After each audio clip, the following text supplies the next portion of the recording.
In a 1974 interview with the Beaver County Times, Pete Maravich made a prediction of his death, stating, "I don't want to play 10 years in the NBA and die of a heart attack at 40. I've got other things to do." In 1987, the year before his death, Pete Maravich was elected to the Naismith Basketball Hall of Fame. In his retirement, Maravich would hold youth basketball camps in Clearwater, Florida, and near his residence in Covington, Louisiana. He would also become a devout Christian during his retirement. On the morning of January 5, 1988, Maravich, who had been retired from playing professional basketball for about 8 years and hadn't played basketball in about a year, engaged in a casual half-court pickup basketball game with friends and associates at First Church of the Nazarenes Parker Gymnasium in Pasadena, California. Maravich had been reportedly staying in Pasadena to discuss an upcoming plan to create a biographical film about his life, in addition to taking part in a later interview for a religious radio program. After playing for nearly an hour, Maravich unexpectedly collapsed.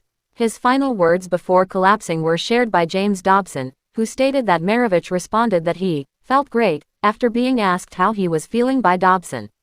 Dobson and another person participating in the pickup game, UCLA center Ralph Dollinger, made attempts to revive Maravich by administering CPR.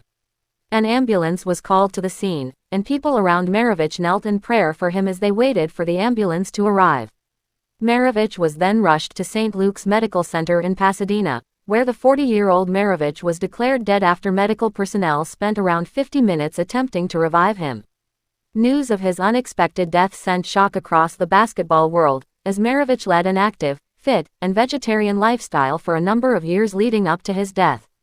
However, it was reported that Maravich had admitted to leading an undisciplined and wild life of significant drinking earlier during his professional career. Hall of Famer and former Los Angeles Lakers guard Jerry West, who competed against Pete Maravich in the NBA, stated in reaction to Maravich's death, "I think the great flair he had was what he'll be remembered for more than anything." LSU athletic director at the time, Joe Dean, said of Maravich, "Inch for inch, pound for pound, Pete Maravich was the best player on the hardwood." Initial media reports detailed that Maravich had succumbed to an apparent fatal heart attack, though later autopsy revealed that Maravich was born with a rare congenital heart defect that left him without a left coronary artery.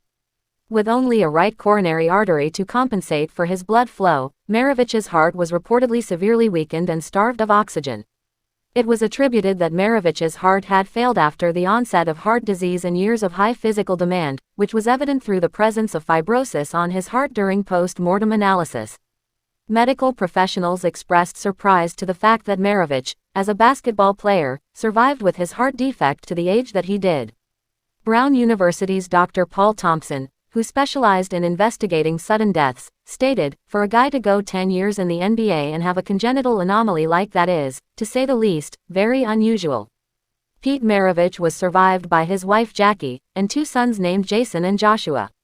Maravich's funeral was held on January 8, 1988, at a Baptist church about 3 miles away from Louisiana State University, which was where he attended and played college basketball.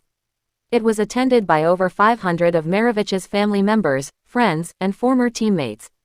Pete Maravich is buried in the Garden of Prayer section of Resthaven Gardens of Memory and Mausoleum in Baton Rouge, Louisiana.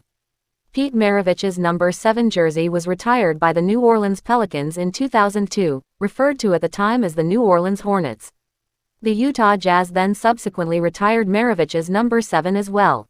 On March 3, 2020, Maravich's number 44 jersey he wore as a member of Atlanta Hawks was retired by the Hawks.